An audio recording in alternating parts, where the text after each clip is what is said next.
Ah! Huh. All right, yes, live and such. Morning. Ew. Probably a bad idea doing this whole morning thing at all. But anyway, so I figure I would. So the room link is below somewhere. And so if somebody's got some conversation about physics, okay. Physics. All right, yes, fine. Yeah, that's me. So I have to pause that. I'll be a bad idea. One slight flaw in the plan. Yes, okay.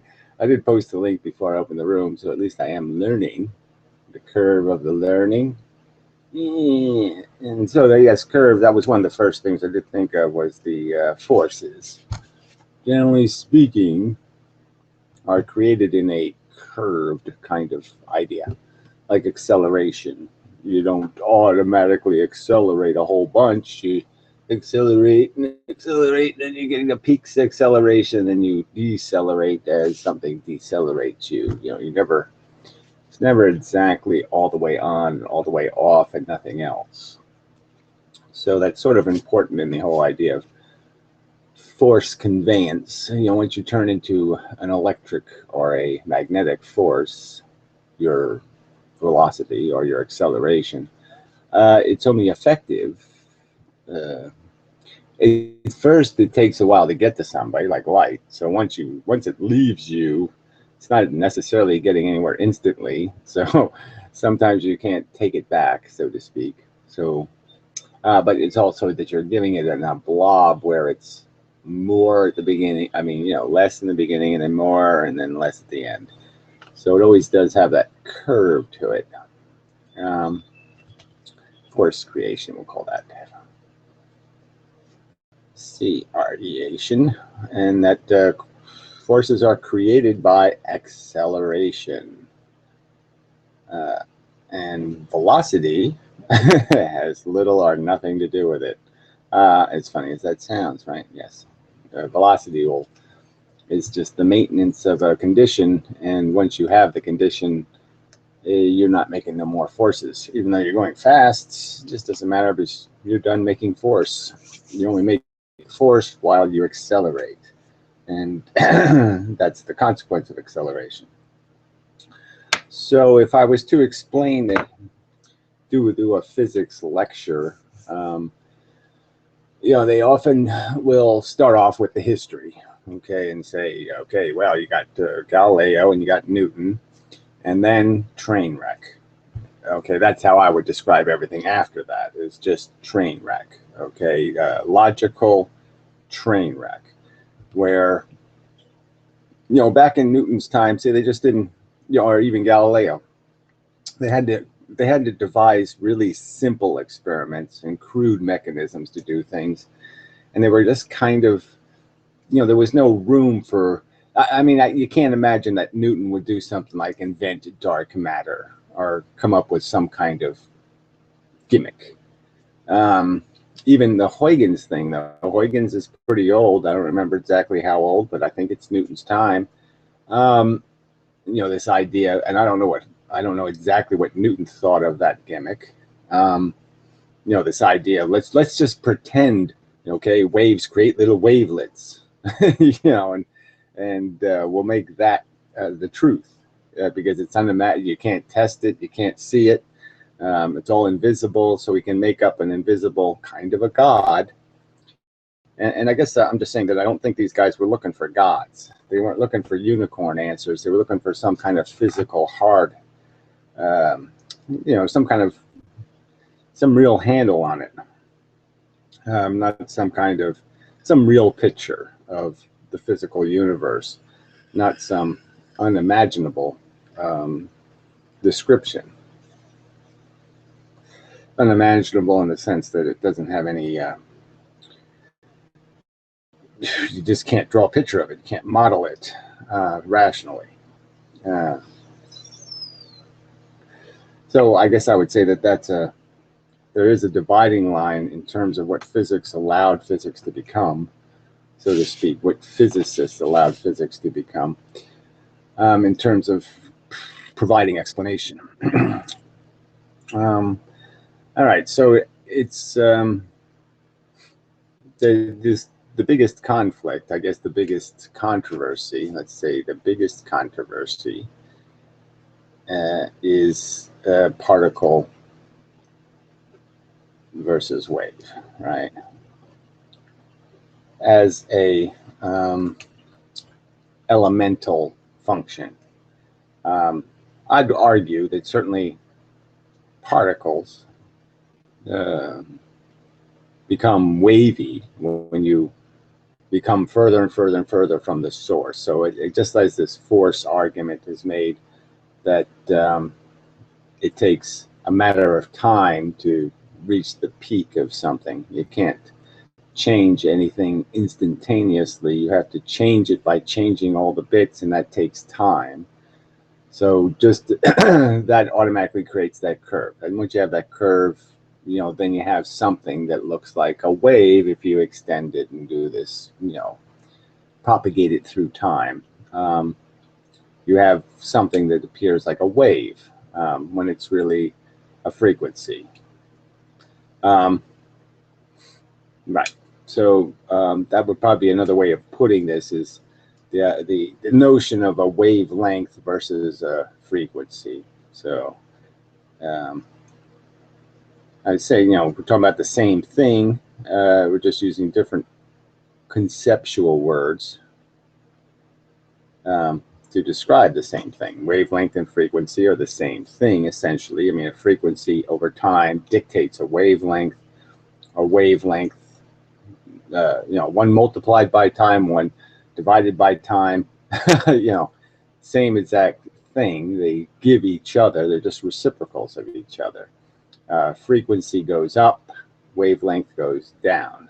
So they're just inverted numbers, you know, one being the fraction of the other, so to speak. So if the wavelength is a positive, the frequency is a negative, and vice versa, a fraction. All right. So yeah, that's where it all starts and ends, I guess, for physics, is this idea of what is generating change. And if you think some kind of wavy thing is doing it, waves have to travel through mediums, generally speaking. So if you don't lock a wave to a medium, well, then you're kind of breaking the wave word. So I guess I'll just say wave versus, you know, versus medium versus what? Magic, right? Because there's no other way to do it, right? All right, without a medium for a wave to travel through, the concept of wave loses all of its relevancy. So clearly Tesla was a wave guy. Everything's waves because he believed in an ether. And so everything just became a push through the ether, through the vibrating mechanism. But it's still, it doesn't account for where the energy comes from in the jello itself. So for the jello to be doing something, for this medium to have energy in it conservationally, you have to imagine that the jello is a vibrating medium to start with, and that there's things coalescing out of that substance. I mean, matter, we know the E equals mc squared thing is that's like sort of rock solid. In the sense of the E equals m part of it. I mean, you don't even need the c squared, because we don't know if that's even accurate anyway. You know, it depends on what they're going to use as an energy scale. So that's another thing wrong with physics. I mean, another broken element. Let me have a category of broken. You know, things they should have fixed a long time ago. The lack of a consistent scale to measure energy. Because, you know, they got calories and kelvins and joules and watts and, you know, lots of different ways of measuring the same thing. So a quantity of energy, a quantity of force. And so it just makes you can't really do physics that way. I mean, physics is too strict in a sense. I mean, you can't, if you're going to attempt an accurate description of something, you can't change definitions midstream. You have to try to have consistent language. It's like if you're going to do a evolutionary tree, you can't have a mechanism that creates arbitrary or fake branching. It's got to be the real deal. You know, you just can't get away with this fake stuff. Yeah. So that's you know, if you're going to highlight the key mistakes in physics, okay, mistake number one is not understanding that, yeah, you've got to really be careful about this terminology. And then, you know, I would say that a part of the brokenness is that the mathematics lost connection also by using all these Latin symbols and instead of having symbols that had explicit definition, you know, they'll just use something like theta or lambda. And the specific definition is, well, that could be the wavelength of the source. It could be the wavelength of the thing created at the end product. It could be the wavelength of anything. And then theta, the angle. It could be this angle. It could be that angle. It could be this angle. There's no obligation to explain whether it's a source angle or a product angle, a consequential angle, nothing. And so it makes the math so indecipherable just looking at it. Unless you learn their new language, which they've created, physics, their mathematical language, and when it means something, you know. So yeah, the language of the mathematics is just, it's a silly language. It's like, it's not more articulate. It doesn't have more definition in how it defines things. It literally is like going to something like an Asian Chinese language or something from English and saying you've made a step forward, when it's kind of obviously a limited language because it's just too symbolic. You know, you can't write it. You know, it's just very, you certainly can't type it, you know, practically. It's, you know, very difficult to turn it into something coherently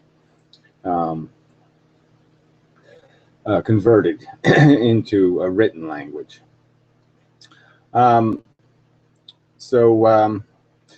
Yeah, so it would be better if there was acronyms or ways to say this is what we're talking about without converting to an entirely new language. Maybe even just having sometimes formulas written out in long language. I mean, yes, there'd be really, really long formulas, but exactly state what each unit is. You know, especially when you have 3 C's in an equation, you know, and then you put the little lower, you know, the little lower designators and stuff. I mean, it's bad enough the cubes things gets a little complicated, but I mean, the to the power thing. But you know, when they do that lowercase thing, sometimes it means something, sometimes it doesn't. Sometimes it means, oh, I'm just using the C variable again, so I'm just using, you know, the same variable. So this one's a different C, so I'll put a 1 by it because it's a different C. So anyway, it's just very, not very good equation language. All right. And so I'd say that bad equation language leads to lots of gimmicks, where you'd see the gimmick in the equation, where you'd see the, you know, where they've just multiplied the frequency times the wavelength to come up with a 0, because they're inverted numbers, you know, or inverted proportions. You know, as one goes up, the other goes down, and vice versa. Okay, So it's just convenient. They use whatever one will blow up their equation in the way they need it to blow up, because it doesn't work in certain circumstances, so they need a trigger to blow it up. But that's all another subject. But anyway, all right, so it's just not great language. Certainly not as clear as E equals M, energy equals mass, or more specifically, mass equals energy. So, mass is a direct way to measure how many, say, let's call them electrons, are in something. And by measuring the electrons, you're measuring a certain constituent bit of matter that has to go with it if it's going to stay in one place, because electrons don't like each other. So if electrons are hanging out in the same ball of something, they're only doing it because there has to be a bunch of protons telling them it's okay, I'll make it work.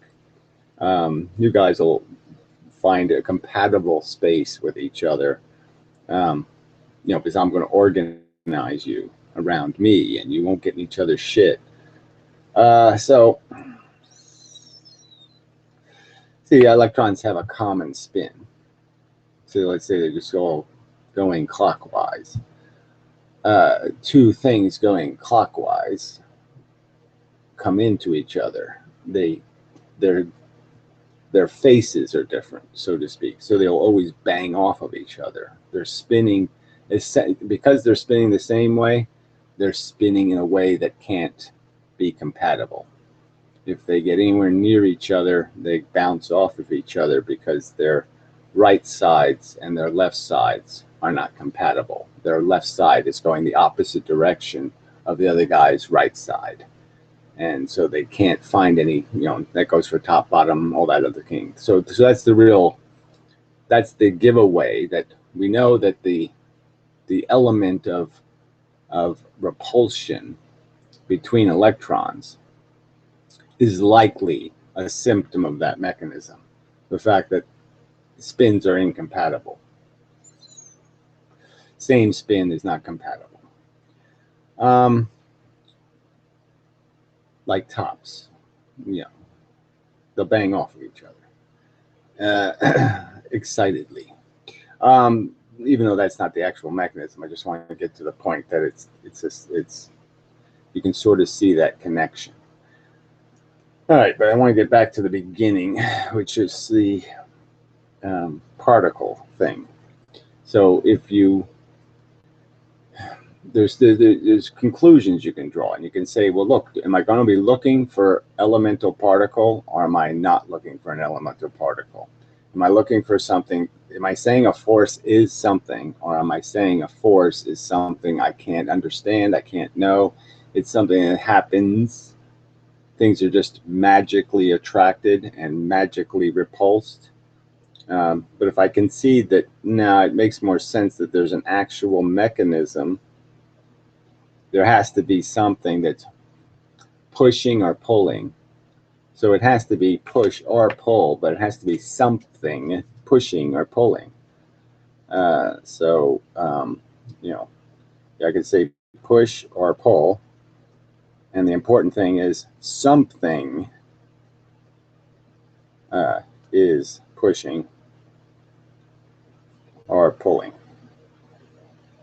So that would be a dividing line, a place where somebody can take a different road in physics in their understanding. Is they can say, well, am I going to accept that there has to be a something behind the force? The force has to be made of something. It isn't just isn't something that's nothing. It's something that's something. It's made of something. So there's some minor concession to that argument. 100 years from Einstein, they did start using words like virtual photon, which, yeah, it's just getting so close to the truth without conceding the truth, because they can't figure out where the photons would come from. So that's why they have to call them virtual, because they have to obey a conservation law. So they can describe the force of magnetism as virtual photons. being admitted perpendicular to acceleration, essentially, of the electrons. So wherever the electrons are moving, perpendicular to their movement, they're expelling these photons. And they call them virtual because they can't account for them. They can't say the electron's not getting lighter, it's not giving away something of its own, so to speak. But they can't go, you know, they can't, logically, their brain just isn't able to go back 15 steps and fix that first mistake where they did that silly wave thing and where they put gravity outside of E equals mc squared. Gravity's inside E equals mc squared. Gravity is a real thing. So gravity is the first force they ignored. They just made it go away. And ironically, it's it's kind of the first force. And that's where I guess you'd say the biggest mistake was made was, you know, Newton couldn't give you he couldn't tell you what it was. He could just tell you how it behaved. So that's what he did. And he said, look, I'm sorry, I can't tell you what gravity is because I don't know what it is. I don't know I don't know what it is, but I know how it works. I can give you an explanation for what it will do, this force of gravity. And then Einstein came along and gave this how, but the how, it was just an imaginary drawing of Newton's, well, the what, yeah. So let me, the what, what versus how. So Newton did how. Put that down. And then Einstein did what?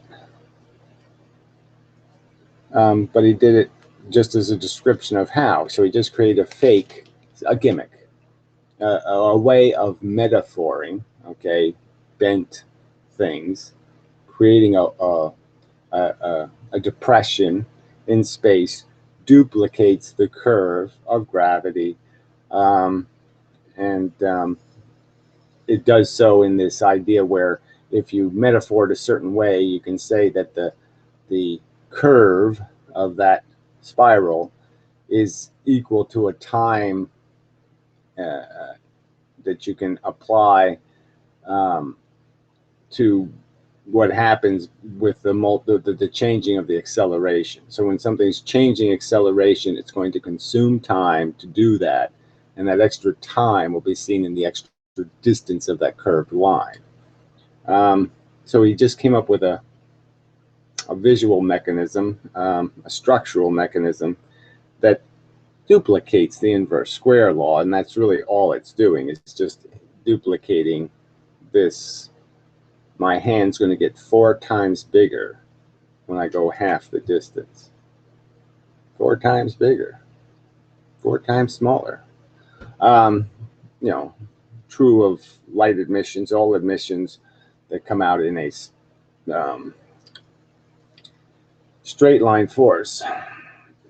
All straight line force emanations coming out in at spherical vectors, you know, will get you that.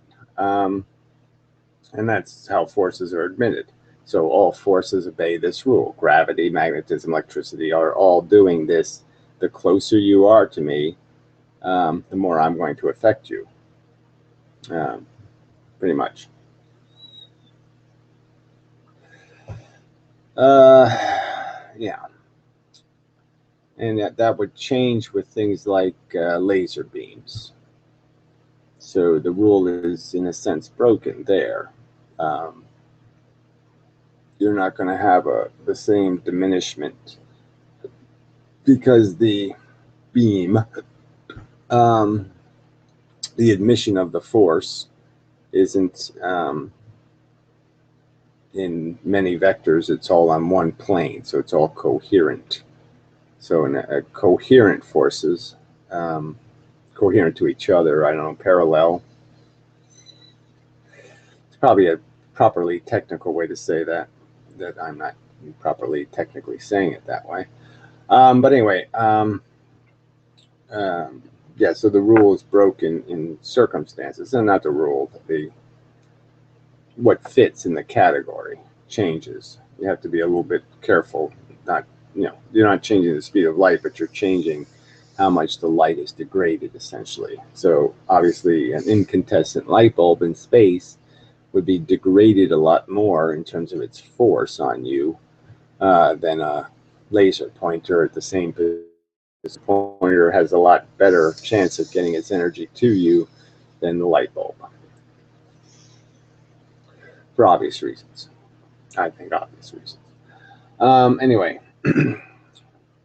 but it's always a force, and it's always so going back to the problem. The problem is they took gravity and kind of put it in a separate dimension. So essentially Einstein created space-time, this fake place, this other dimension, and he shoved time and gravity essentially in that fake dimension. There's no such thing as space, right? We could sort of say that empty space, we could all maybe agree that that isn't a thing.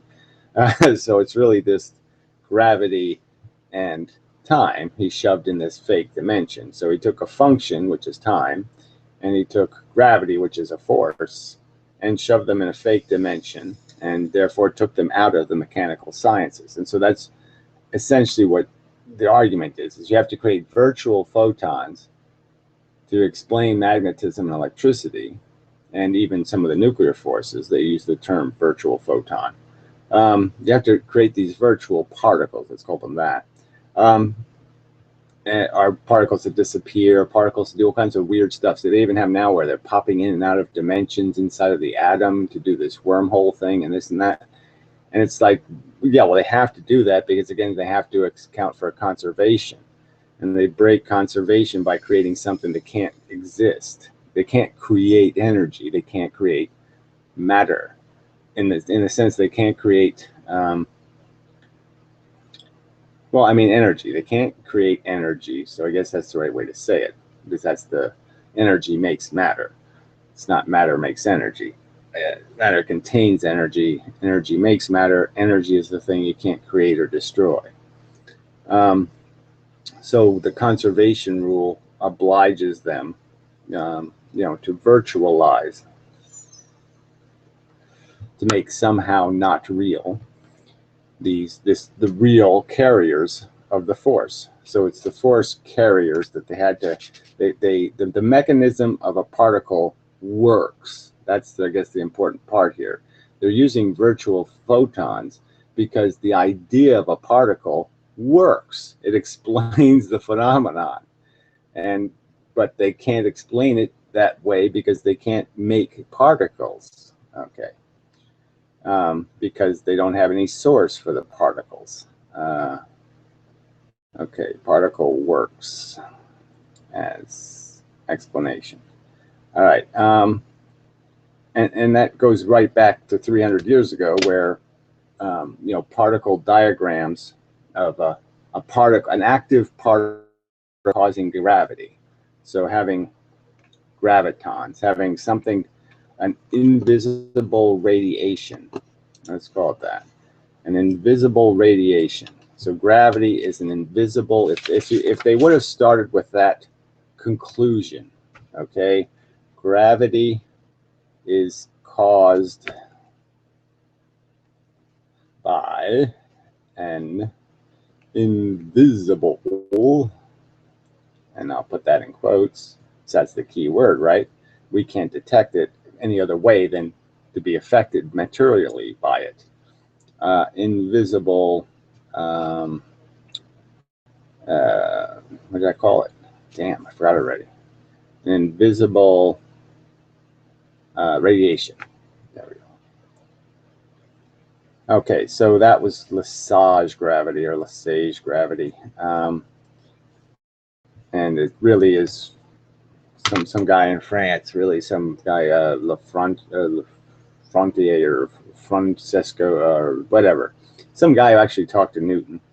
And corresponded with him and was supported by Newton in his concept, except they couldn't work out the the thermodynamics of it. So when they made gravity a particle, the problem was then they were essentially creating an ether in the universe, and the ether would have a friction, would cause friction.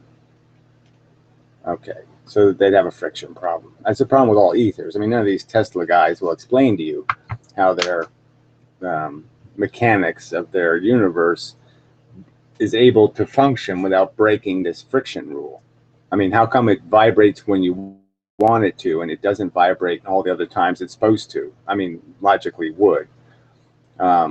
When something's traveling through it. Like, again, how could you possibly maintain something like material velocity traveling through space? How could you move through space if space was an ether? Because you'd be constantly banging into the ether, and the ether would slow you down. You know, if you're claiming it to be made of something, something perturbatable. You know, and if it's full of this, it's full of the perturbation of gravity. So that would be the problem, is that if you have an active gravity, a particle gravity, then you're stuck with this problem. Well, why when I fly into the gravity, doesn't the gravity affect me? And that's where you have to do this kinetic thing. You have to realize that it's on the nuclear level, you know, on the subatomic level. It's all energy, it's all that same stuff, and that stuff is all acting kinetically, which it has the catch of being force neutral. Two kinetic balls in a frictionless environment are force neutral. They interact without any force being released, extra force. The whatever goes into the interaction comes out of the interaction. Nothing's theoretically changed. So that's another problem then. Okay, you say, well, if nothing's theoretically changed, how does anything change? Well, the catch is that there's two other elements to how things can come at each other. So if I just made the whole universe of rocks, little marbles, just marbles, identical marbles, and we have these rules about how the marbles bang off of each other. And then, but clearly something has to be different. There has to be something else. And the difference is that, well, see, marbles probably not a great example because, yes, it's better to have the Frisbee example. So I just make the entire universe out of Frisbees. Now you can understand the first element that goes with this thing is that all the Frisbees have a polarization. They have an angle they're flying at you, coming at you. They're coming at you flat, they're coming at you on end. So they have a plane. Okay, like a galaxy, photons are traveling on a plane. They have a diskness to them that it allows them to express polarization. And now the interactions have rules. What happens when two Frisbees of opposite polarization interact? Well, this would be opposite retard. Speaking to myself.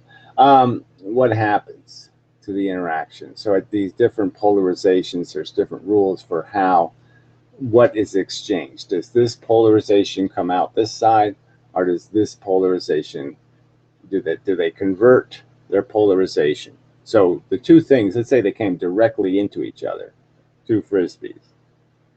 The real question is going to be, is it going to be a bounce off? And then if we see it as a bounce off, like two kinetic balls, they just bounce right off of each other, same force going out as coming in.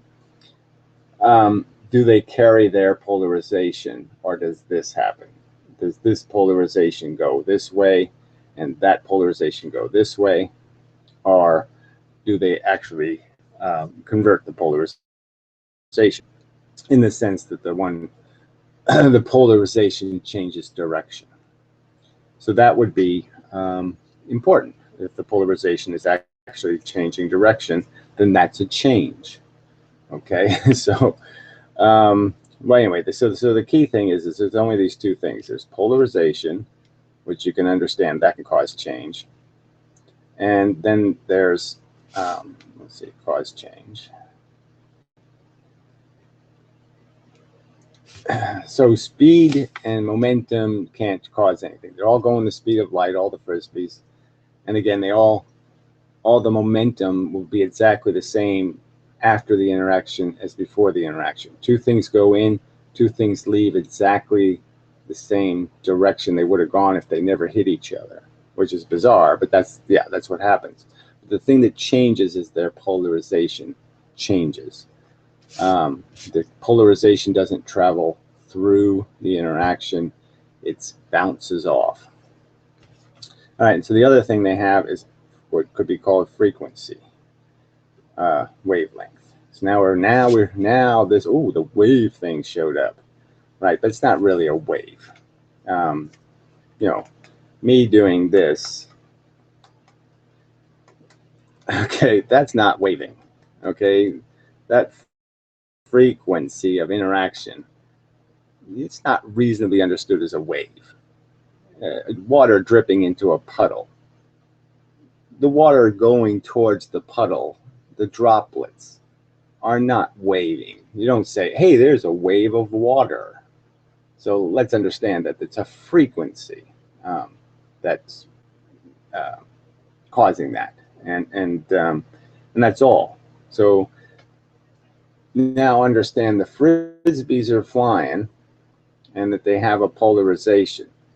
Now, if you say you had a row of 10 of them, and every third one was polarized the same way. Okay, so you have a row of 10 frisbees coming, and every third one is polarized the same direction. You know, it has the same plane, and the distance is the same between one and the next. Then you can sort of understand that that row has built into it something we can detect as light, because now it has a frequency. It's carrying, it can be detected because the polarization is the same, and the distance between the polarization is the same. And so that's what really a ray of light is. So all rays of light, let's understand the difference.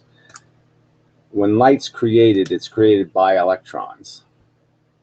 And it can spew electrons from one location, one orientation. So if the electrons are all aligned the same way in the matter, or generally a lot of them have the same alignment, then you'll end up with a kind of coherent light, a bunch of rays coming from the same direction. And then if they have the same polarization, that can also take place. But that's sort of the catch is each ray is a consistent polarization. And if the matter usually would have electrons in all kinds of different arrangements, so then each ray, and that's why the elements have different color bands in them, is because of the polarization, essentially, the strength of the polarization at different angles. So each ray of light will have its own polarization. It'll be like a row of them that are all the same. So what I'm saying is the ray of light ends when the polarization changes. So if the polarization changes, that ray ends in a sense, but it can't be detected by an electron. The electrons can only absorb polarization within specific orientation. So specific angle is acceptable to an electron. That's it. It can't accept anything else, and that might be a very narrow. I mean, I did this, but it's probably really rigid in the sense that you got to come in. It's like galaxies are kind of flat in space, and you could sort of understand that if something's going to come into that galaxy and be absorbed, it has to do it in this flat part. So it has to come into the flat side of the, coming up this way, it's likely to go straight through, not hit anything. A lot bigger chance of hitting something if it comes in from the side. And electrons have a similar mechanism where light's got to come in the right way. Ken again, damn it. I told you to go away, didn't I? I don't know how you got. I don't know how you came back. I mean, I did block you, didn't I? Well, why would I use another word than polarization? It's a brilliant word. I mean, this explains it. It has a top and a bottom. I mean, polarization is basically saying you have a top and a bottom. You know, geometrically, spatially, you have a top and a bottom. It matters. There are many. Are there any? Synonyms would be. Oh, let's see. Well, yeah. I mean, orientation. I mean, orientation doesn't sound better than polarization, does it? But I mean, it's an orientation in space. I don't know how you got 360 degrees plus the other 360 degrees. This, I mean, there's, you know, the angular polarization, you know, when you take into account which vector it's flying at, you know, it gets, you know, impossibly complex when you combine those two things, the direction of your, which way you're moving and which way you're polarized.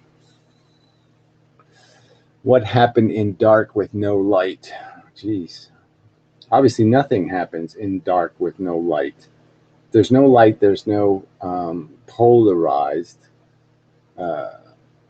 gravity coming at you. So you can't see the gravity, but the gravity's still there. For the sake of covering all bases and removing all ambiguity, essentially light is a concert is basically just converting gravity, the force that already exists, into something visible by giving it frequency. So you can kind of understand that only electrons can receive frequency of polarization, and only electrons can expel it. Let's make that the rule. And then you can sort of understand that they're just they're just taking the regular force that's always coming in, the gravitons, and they're just converting some of the gravitons into what we call photons. But again, the word photon doesn't work in the sense that if you understand it as a particle, you wouldn't say photon because you know that two of them are required for an electron to absorb it. It has to have the balancing element. It has to have both polarizations, so to speak. It has to have a, well, I don't even want to say that. It doesn't want anything to do with both polarizations. But I just mean that you can sort of understand that anything to get captured, there needs to be a balance in the weight. So there has to be, if one's coming in the top, something has to weight the bottom. So there always has to be conservation to hold matter together. So an electron can't hold a new piece unless it comes in pairs. That's one of the rules. So we'll just write that down as a rule. The rule is, you know, consumption requires a pair.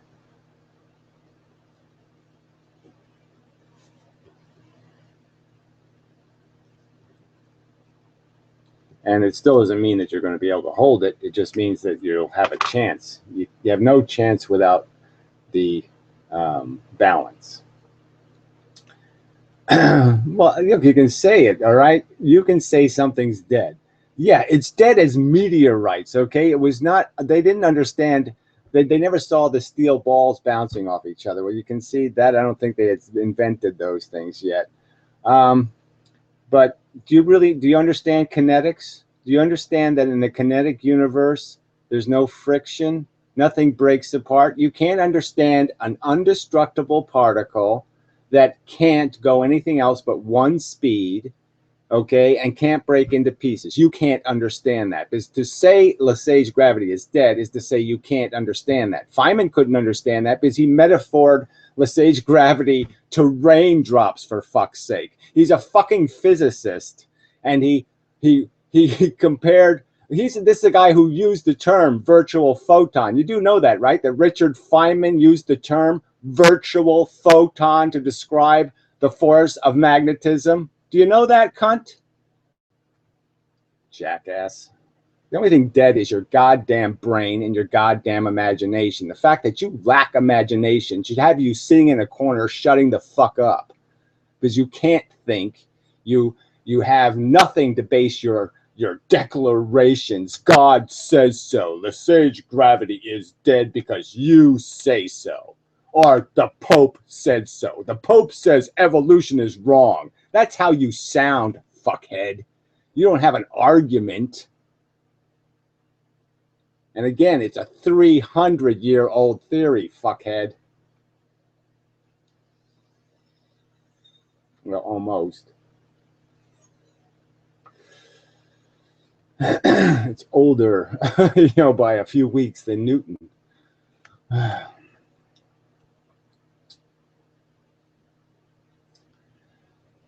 Okay. I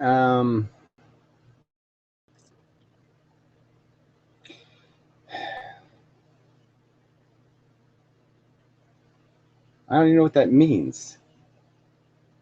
Elemotion A? I don't know what that is. A little blurry. It's morning. Elemention? What is that? I have no idea what that, I don't know. I can't say it any clearer, right?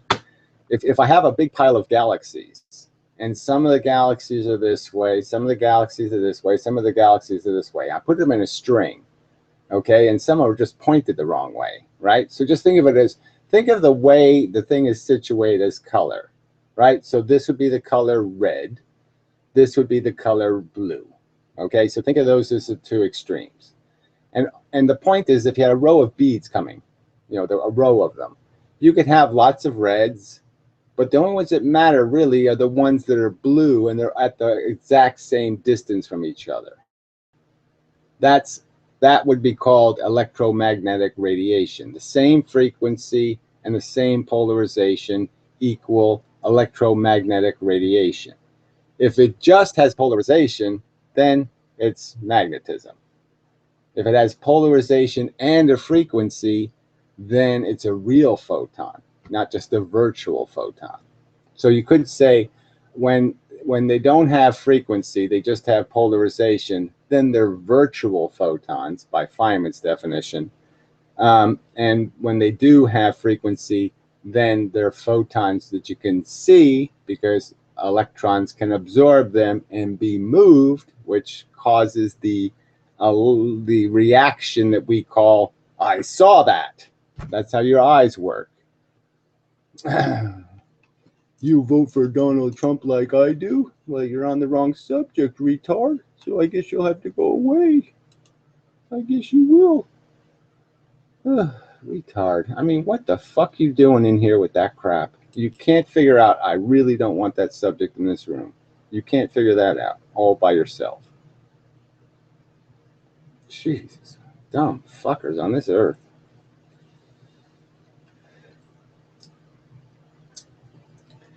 Well, then it's redundant. Elemention is elementon. Okay, now I see what you're saying. You're saying elementon. Okay, so we have to come up with some other way to write elementon. You're kind of putting the hyphen in the wrong place, right? It would be elementon. The ton part needs the dash. Okay, so you got to get that right. It's a ton. You can't go elementon. That doesn't make any sense. So capitalize the T or something.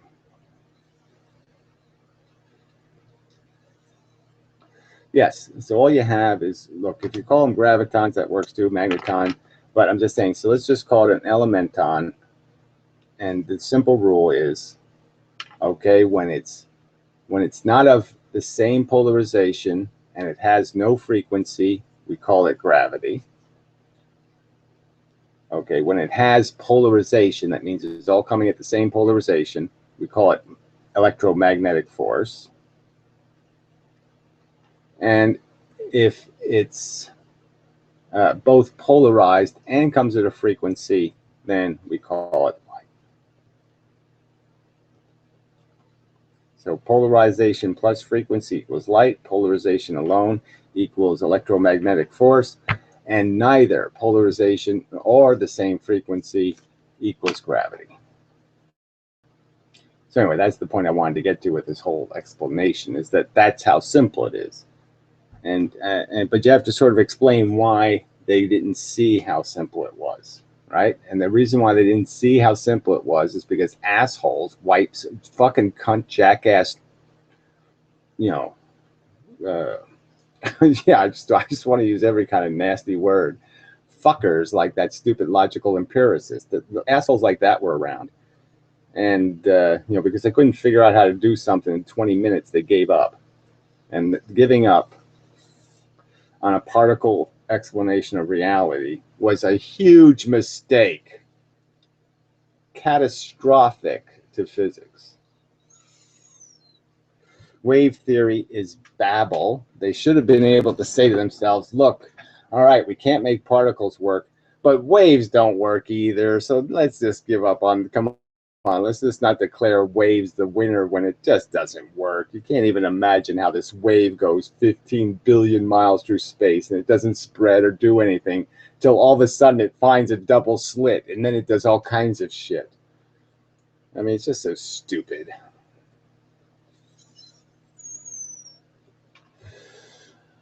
But that's it. That's the mistake, because once you do particleize it, you can see that all you do is have a subtle feature of the particles, a subtle difference in the particles, and now in the rules of their behavior, in the sense that they'll not exchange polarization, which means polarization reflects off interaction. There's your room for change in the universe. The polarization doesn't travel through the kinetic interaction. So the blue thing hits the red thing, and the red thing doesn't continue on its path. The red thing goes blue, and the blue thing goes red. And there's your change in the universe.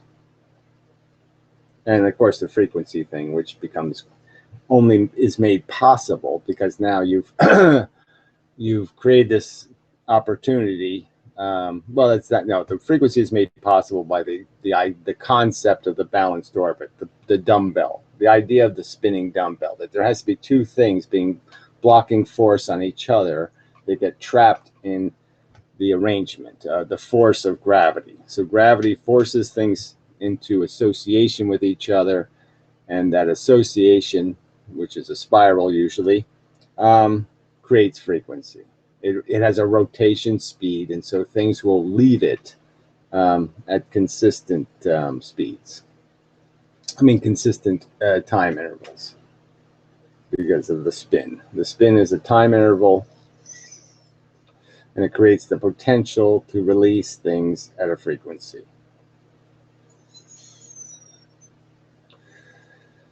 All right, so that's not too bad. It does get a bit exhausting going through the whole sloppy mess. But yeah, I obviously have to do that in a show kind of manner because I see that it's all about the show with people. You know, I saw a physics video on Maxwell's equations, and you know, it was done very well. You know, they're just sort of the simple arguments about the perpendicular forces and all that kind of stuff, and you know, and through this new vision of mine, you know, once you understand what's really happening, you can just see why the thing is doing what it's doing, because you can understand that as soon as you accelerate the charge has to release its perpendicular dimension because it's going the wrong way. So it has to get rid of, if you're going to accelerate me, you got to get rid of the bits that aren't going the right way. Simple as that. There's little pieces of me going the wrong way. Well, those little pieces got to get the fuck off the boat because I need pieces going this new way. And you can just see that happening. But the funny thing was, it was done with like a video game software, you know, and so it was just, it had a bunch of chicks, you know, holding little round, you know, charges, and you know, it was very cleverly done, animations and stuff, but it's just like, it was just so bizarre, you know, because it was like, you know, a bunch of animated game graphic chicks, you know, conducting the experiment, so to speak, with the little round things. But yeah, it was all particles except for the force, which is the funny part, right? So everything was some sort of round little particle except for the force. That wasn't a particle, you know. And I was just saying to myself, well, if you just turn that, if you just take your little round thing and you just expel little round things from it as the force, you'll have a much better illustration of what's taking place. And if you understand that all the round things have to obey the flow of that force created, the flow of the force essentially becomes a kind of ether, in the sense that it becomes a tsunami of some kind. It becomes this increase in the volume of relevant stuff coming at you. So, if I'm only affected by blue, and gravity's hitting me with red and blue in equal proportions, then it's neutral. But as soon as it increases the amount of blue coming from one area, you could sort of understand I'm sensitive to blue. Blue gives me sunburn. All of a sudden, I'm going to get burned. There's an effect that's going to have by simply converting the color, by simply changing the polarization. You change the magnitude of the force as it affects an electrons, depending on how my electrons are lined up, of course, to be blue sensitive or red sensitive. Anyway, I didn't do a brilliant job of explaining that. I guess, that's critical to this whole explanation, is just getting to that. It's okay to visualize forces as actual things leaving something, and then they go somewhere and they affect something. So the idea of a virtual photon, if you just call it a real one, and just say, look, imagine the force as light emanating, and then just say, look, a magnet basically is this side of the magnet, the north side. Where'd my video thingy go? Let me open that. It's gone. I can't see whether you're seeing this. All right, so the top part of the magnet would be, the north and the south. That's sensitive to the red polarization, and then you go and the bottom is sensitive to the blue. And inversely, the top part doesn't see blue at all, and the bottom part doesn't see red at all. It goes right through it. Doesn't even affect it. So, and then you can sort of understand that if I turn these lights on, if these two magnets, now I turn the light on, I actually emanate from this one, depending on how much magnet it has to go through. So depending on the thickness of the magnet will dictate the polarization. I mean the amount of strength of the force, of the redness. How red it is or how blue it is depends on how long the line is to get through it. So you can just see that if I put two magnets together, that, yeah, this side's going to be lining up exactly with this side, in the sense that they're, if I both have them north facing, then this one's going to be producing something that's invisible to this one. I mean, visible to this one, that it's sensitive to. And this side's going to produce something that's this one's sensitive to. And so they're going to end up being pushed apart because this is the double sensitive. And likewise at the bottom. And then if I invert the magnets, you can see that the thing is, now the two things they're creating is exactly the opposite. This magnet's creating the thing that this thing doesn't see at all, and this one down here is creating the thing that this one doesn't see at all. And now gravity will smash them together hard and fast, because now gravity is a stronger force, because you took part of the gravity away by turning it into an inert thing called the wrong color. The polarization is invisible to the matter. So essentially, a magnet is making the magnet invisible to one spectrum of gravity. But the key is it's doing it proportionally. So the one spectrum it's invisible to, it made another spectrum twice as strong. So now it doesn't get changed in regular gravity. That's why these magnets don't fall faster or don't move don't do anything. I mean, they're gravitationally neutral, because the north side is twice as strong and the south side is twice as strong in opposite polarizations, and they're invisible to one spectrum. So it's 2 plus 0 equals 2, 1 plus 1 equals 2. So the conservation of the gravity is maintained. Anyway. Yeah. All right, and then electricity is the. I mean, look, the fact that it explains all this stuff is just so obvious. This is the answer. But the evacuation of essentially electrons from a wire through this magnetic force. This force goes into the wire. If you thought of it as a light being turned on, and any electrons, it's going to go into those electrons, the force, and if they can absorb them, they're going to gain an acceleration from the absorbing this force, this extra gravity, essentially, that's being thrown at them, because they'll see it as gravity. If it's an off polarization, they just see it as gravity, in a sense. Well, it's not the right way to say it. Yeah, no, it's not the right way to say it. They're only going to be hit. If it's on their polarization, it's a double force. If it's off their polarization, it's invisible. So I guess that's the important thing to say. It's just that if it misses them, it misses them. And it's likely to miss them when it's going the wrong way. When it comes into the galaxy the wrong way. So when it comes in to the galaxy this way, it's going to look pretty invisible. If it comes in this way through the thick part, it's going to look pretty visible. So the force is coming at the right angle of the galaxy. So it will be pushed, and it'll be pushed in this cone kind of spread out kind of way. So the electrons in a wire, when the force comes at it, what it's essentially doing is the ones that are forward are getting hit from behind completely. So they get pushed in those two directions. And once they move out of the way, the other electrons now have more space, and so they will occupy more space. So they will accelerate because they have less force confining them from the other electrons. So they'll also spread out. And the problem is, though, is that once you do that in a wire, the reason why you have to keep turning the magnetic field on and off is because the flow can't change now. It can't do anything. Once you've cleared the wire, there's no room to create acceleration. So you can't create any voltage. Electrons already moving, already accelerating, can still go through because they don't have a tangential dimension. Their galaxy has gotten really small, really thin, let's say. So it's really hard to hit. So one moving is very hard to hit. And what's the word I'm looking for?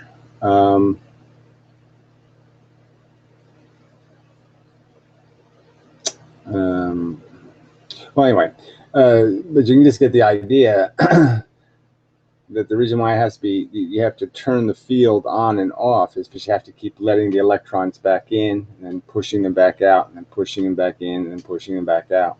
And that's the key to the whole thing. It's a clearing force, and once you've cleared them, it's like say everything was, the light from the light bulb was repulsive and pushed me away. You'd have to turn the light bulb off for me to go back to my normal position. So I get pushed away and then I come back. So the only way I can come back is the light bulb has to turn off. So you have to turn it off. You have to turn the field on and off to create electricity. So if you leave the field on, it's just blocked. I mean, the wire's blocked.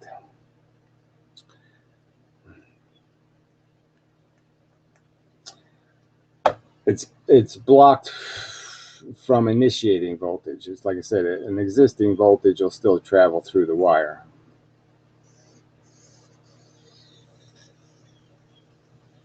Well, that's what limited. I gotta do some research on that one. It certainly won't keep flowing through a transformer. So, I'll have to come up with. I mean, you can't like run a voltage.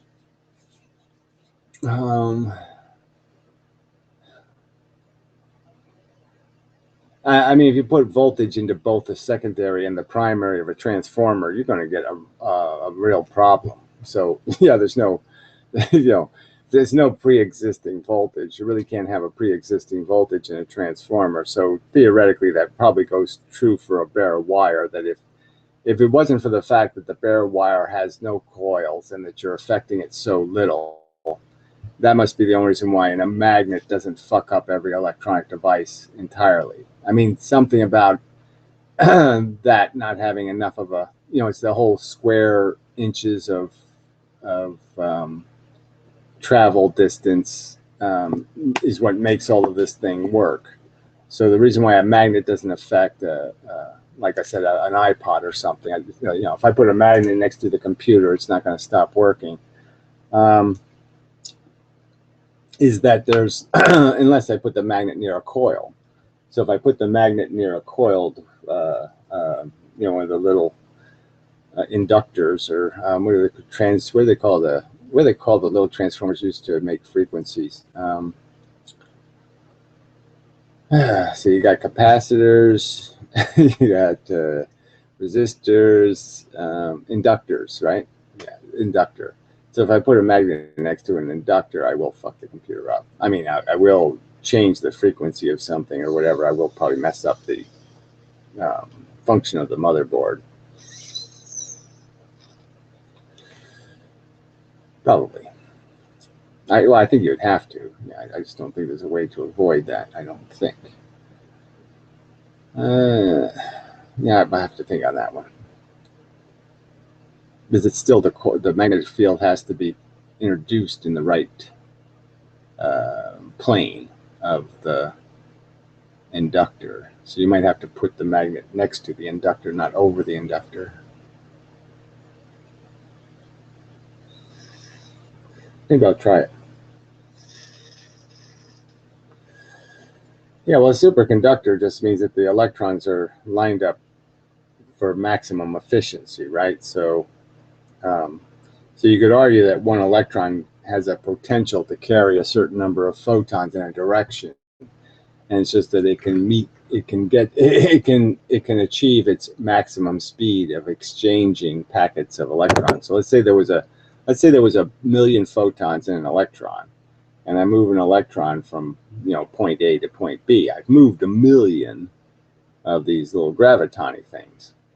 So the more efficient that transfer is, so the less funky lines it travels and the less bullshit it goes through, the more efficient that's going to be. But that's all a superconductor really is. It's just a really efficient transfer of the force into electrons, the movement of electrons. And then the electrons move very efficiently, carrying these packets of the force, and then convert the force back into a force again, whatever that force may be. So it just makes it a very, very efficient at carrying electrons.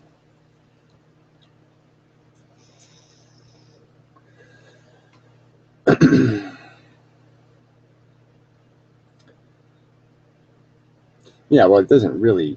I mean, it's not like you can get something for nothing. So the force going into the conductor is still going to be basically this gravity thing that's going to create any kind of internal currents in the matter. So until you start breaking the matter, you still can't release any real energy. I mean, a superconductor isn't creating energy. It's revealing energy that already exists.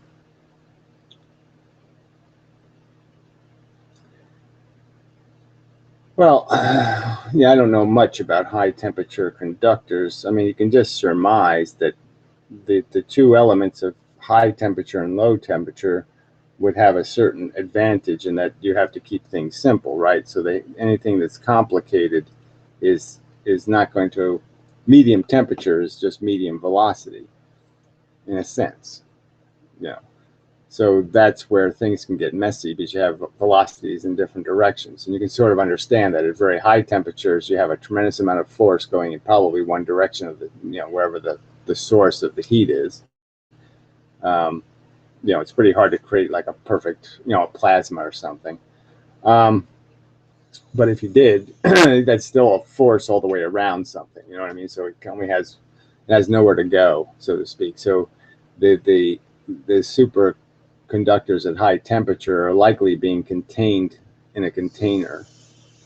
And that container is essentially just creating a very good path in the middle, because the matter is less dense in a sense, right? I mean, if you're heating something you've got a lot of movement in the particles, and a lot of movement means that you're releasing a lot of tangential force. And you can sort of see that would create some necessity to have very strict alignment, because if you have a lot of stuff moving, matter, obviously it starts to fall apart unless it's very efficient, right? I mean, that's probably the best way to put it. The more complex the matter, the harder it is for it to retain its form when heated. So the more complicated I make the arrangement of the atoms, the less tolerable to heat it's going to be.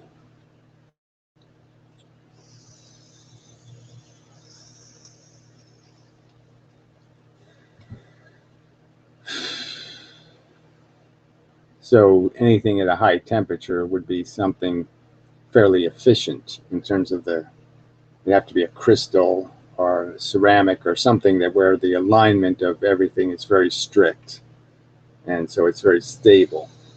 And anything stable would be a good conductor, theoretically. Yeah, I think that'll do as an explanation. I think so. All right, so what else? Yeah, so anyway, I was thinking on the Maxwell thing. This is always that's why I was just thinking about the curved part, because there's this whole part that almost implies, once you've accelerated a charge, it does take this little period of time for the effect to reach the thing it's going to. It takes time. And then when it reaches that thing, it causes acceleration, which causes the thing to release force back. And that's the whole inductive part of it. That these forces induce reactions in each other, and then there's a time delay. So the induction really has to do with the limits on speed, the speed limit.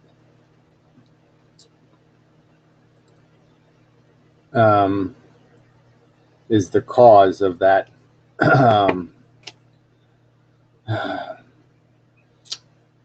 feedback loop.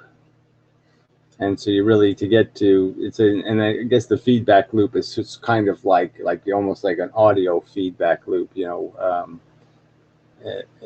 has to accelerate to its maximum point, and then when it gets to its maximum point, it just does this obnoxious superconductor thing. It just makes a horrid sound, and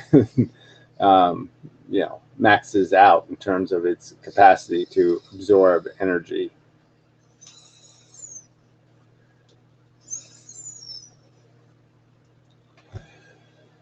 Something like that. But then that gets to the whole limits on when the oscillation, or the period of the frequency, the period of the feedback loop. All right, period of feedback loop. And the fact that things are frequency sensitive. There's a frequency that once you exceed the frequency, everything breaks down. So I think it's called a breakdown frequency. But it's kind of like the breakdown voltage, for charge. The atmosphere has a breakdown voltage of whatever, 3 million volts or something. And per inch or whatever. So once you have an inch of space and 3 million volts, you'll have the atmosphere is going to eat that space. I mean, the voltage will jump that space. And so anything smaller space has a lower breakdown voltage, but then a further distance has a higher voltage. But that's the kind of funny thing, is that there is no, they say there's no monopoles in magnetism, but there really are no monopoles in electricity either. I mean, all charge is essentially a relativistic thing. I mean, it's so you could just argue that everything's a pole relative to whatever the ground field is, so whatever the strongest field local is. But there's always a field of the biggest field, so you always have a charge imbalance somewhere, because that's what's creating the whole. Like I said, the charge is just an expression of this fact that polarization can be collected in the sense that it can be stripped from its origin, graviton, and sent back where it came from, causing, excess polarization. More of one polarization. So depending on what you're bouncing back, it's a filter essentially. Polarization can be filtered. I guess that's what I wanted to say. Well, look, I would argue that bunk is a tricky word, but I'm saying that, look, atom smashers that create particles that last for 5 seconds, that might mean something. Okay, if the particle, the thing, lasted 5 seconds. These things don't last any time at all. They are not real things in the universe. They have no durability. They're pieces of things. And the pieces obviously get reabsorbed by the matter around them because they're going to move wherever the force is moving. So wherever the force is going, they're going to go. They're going to be charged inevitably, in a sense, charge sensitive. But I mean, yeah, you want me to say that it's bunk to call something a fundamental structure, a fundamental element of atoms that has no survivability outside of the atom? Oh, well, that might be possible, but I don't think that makes sense in terms of making matter. I don't know how you could possibly make matter that way. So I guess I would just argue that certainly I think the idea of creating a gravity particle or a mass particle is silly, because obviously that's not how it's working. I mean, all of the particles are equal. There's no particle that has the mass of the atom. It's creating its atomic weight or any of it. No, it's just not. They're all part of the conservation of energy. They all have energy. So yeah, I don't know what what do you want me to say? I mean, the evidence for the Higgs boson is all basically theoretical, and a tiny bit of, they didn't actually find a Higgs, right? They found something they say Higgs is turned into, because Higgs lasts so little time, they instantly convert into a bing bong bong, and so they found a bing bong bong, and they say, okay, well, we got a big bing bong bong, that means there must be a Higgs. That's how weak the evidence is. So you want to live and die by, the evidence produced by atomic accelerators that smash things into each other? You want to learn how Volkswagens work by smashing Volkswagens into Volkswagens? Be my guest. I rather carefully and methodically take them apart. And I don't see any point in smashing things to say I'm going to figure out what it's made out of. Applying a big pile of force, E equals mc squared again. Matter is energy. You're saying I'm going to figure out how matter works by dumping a bunch of energy into it.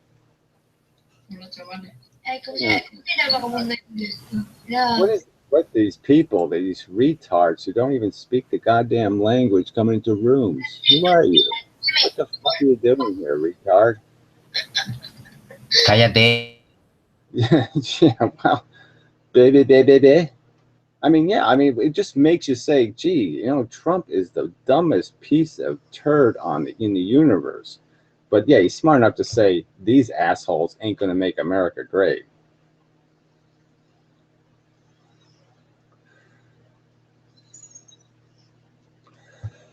Just a bunch of baby-making Catholic kookballs.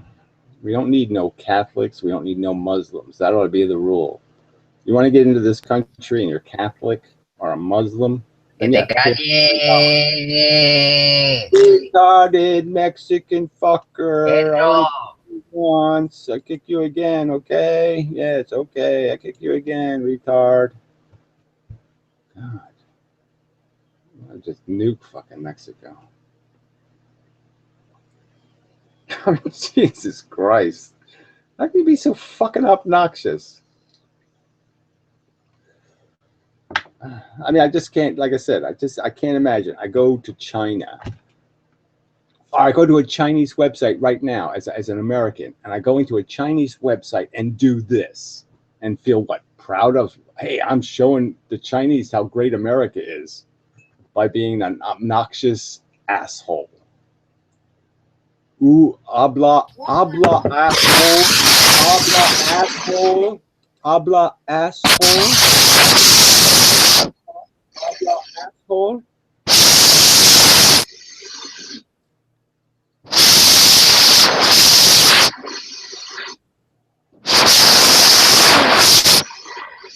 I don't know why they don't give you a better feature here. I mean, how do I block this fucker?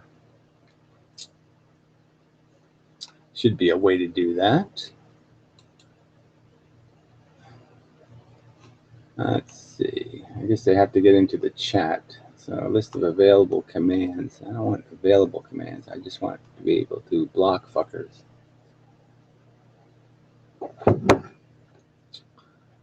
I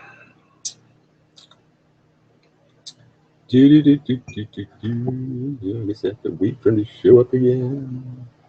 I don't know. I gotta click his name real quick and block him, I guess.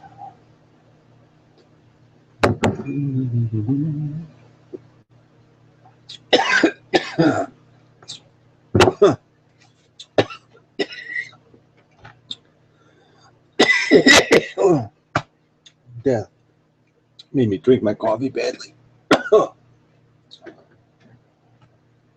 Yeah. Killed by Mexican.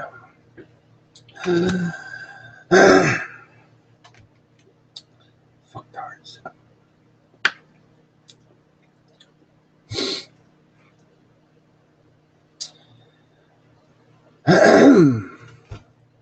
Anyway, where was I? Before that, whatever that was.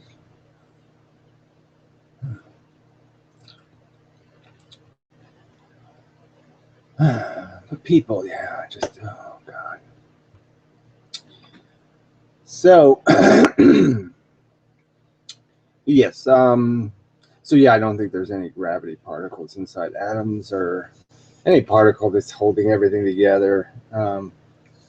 Clearly, I think there could be a mechanism, between protons and electrons. Obviously, protons don't consume electrons.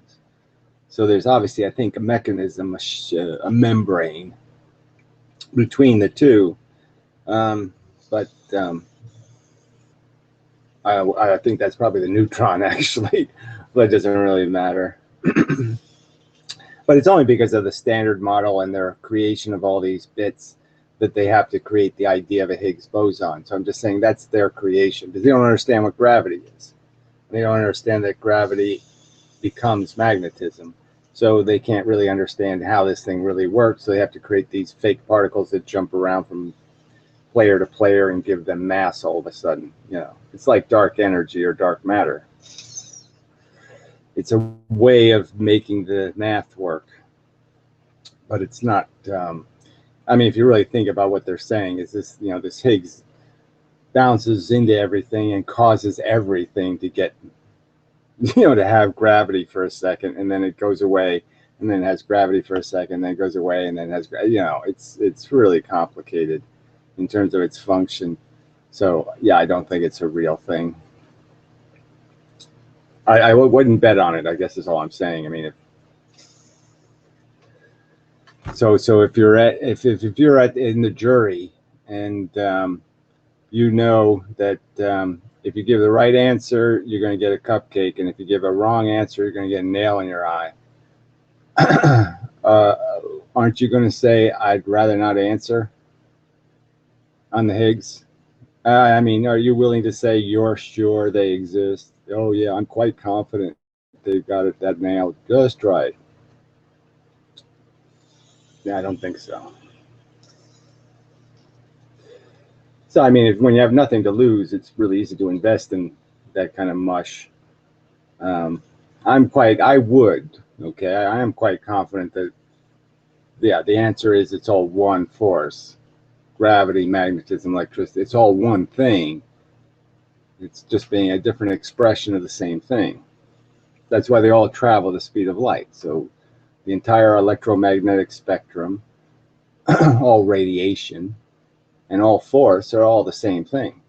There's just some is visible and some is invisible.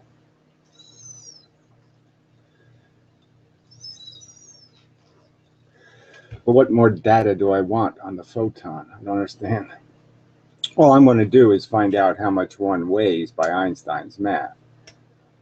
And then I'll be able to have a realistic, I mean, I just want to get the photon to electron ratio right. Right, because they already have the electron to the proton. Right, I can't remember what it is, but it's like a, yeah, I don't even remember. I mean, they say a neutron is just one proton and one electron, right? I mean, it's not much. But anyway, which doesn't make much sense. But anyway, what I need is I need the atomic weight kind of idea. So I got to find the atomic weight of electrons and photons. And so once I can give everything a proportional weight, then I can really do something with this nonsense. But you can understand the effect of a force, the photon. So if I took something that was made of 10 photons, and they're going up and down, forward, back, all that kind of stuff, and I introduce a new one into that field, into that piece of matter, going in a direction. Well, you know that the speed of light's the critical thing it's doing it. So it's introducing the speed of light in a direction. And that has to be proportionally balanced against all the other stuff that it's doing. So you can kind of do the math kind of simply and understand that whatever the density is of the mass, any piece of mass has so many photons in it. But you can just see that one photon, it's the speed of light divided into the atomic weight of the thing the speed of light just joined. So it's dividing a huge number into a huge number. And that'll tell you how much acceleration you'll give the body, essentially. So that's what I got to work on.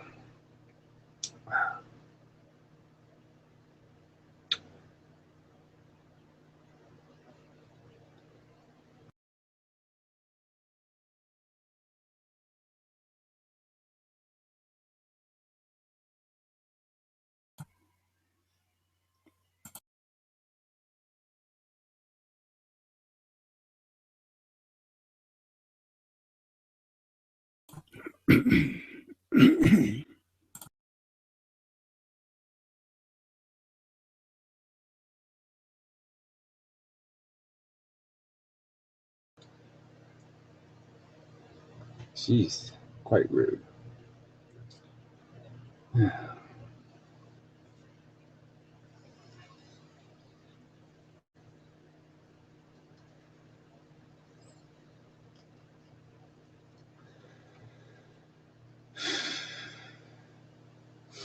Yeah, people, just so hateable. I mean, maybe he did it by mistake or something, but it doesn't matter. Too stupid.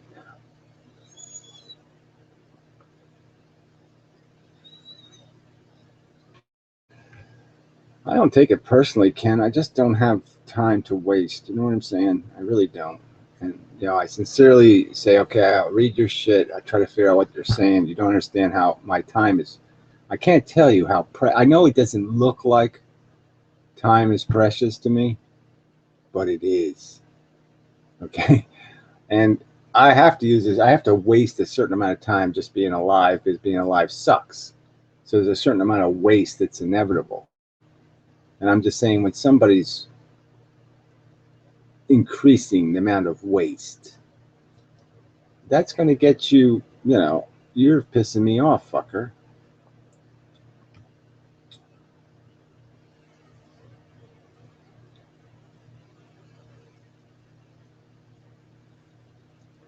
I mean, you're really not helping. So, fuck off. I don't know what that means. I don't even want to think about what that means. Cow queers? Why do I want to waste my time on that? Why do I want my brain wasting its time trying to figure out what the fuck you're talking about?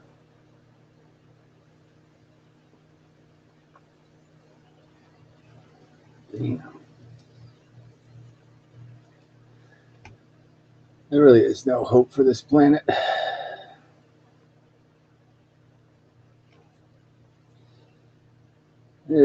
So few brains actually work.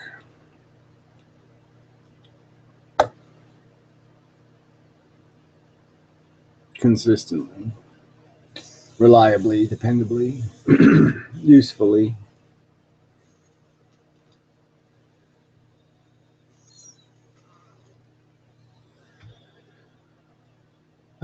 So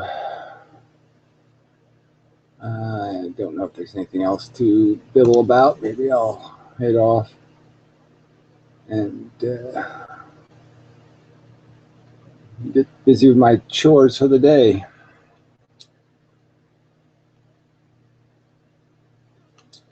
And such. So I don't think there's anybody else here worthy of my worthiness. Yeah, bothering with. So anyway, so the trolls addicted to cow breast milk. Yeah, whatever. Whatever. Yeah, call you a troll calling trolls troll. It just doesn't make much sense. Trolls trolling trolls or whatever. Fuck. Too many fucking idiots on this planet that don't know they're idiots. Have no, idiot discipline. It's like everybody just walking around. It's like, if I had some kind of farting disorder, and I just constantly was making a stink and farting and stuff, I would know. Oh yeah, well, restaurants are out of the question. It's just that people have no discipline. They can't control their whatever it is. They're just such assholes. I mean, fuck, not to know their limitations. It's like they're like little obnoxious little kids who've been told how wonderful they are their whole life, and so they think they can just walk onto like a professional baseball field and play with the professionals. They're just like that kind of obnoxious kid. Yeah, I want to play. Yeah, I'm entitled.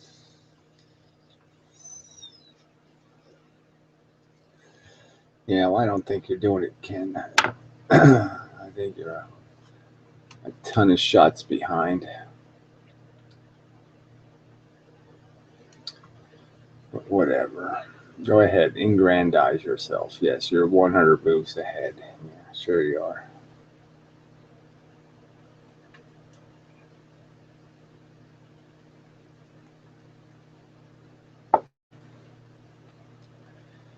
Anyway, fuck.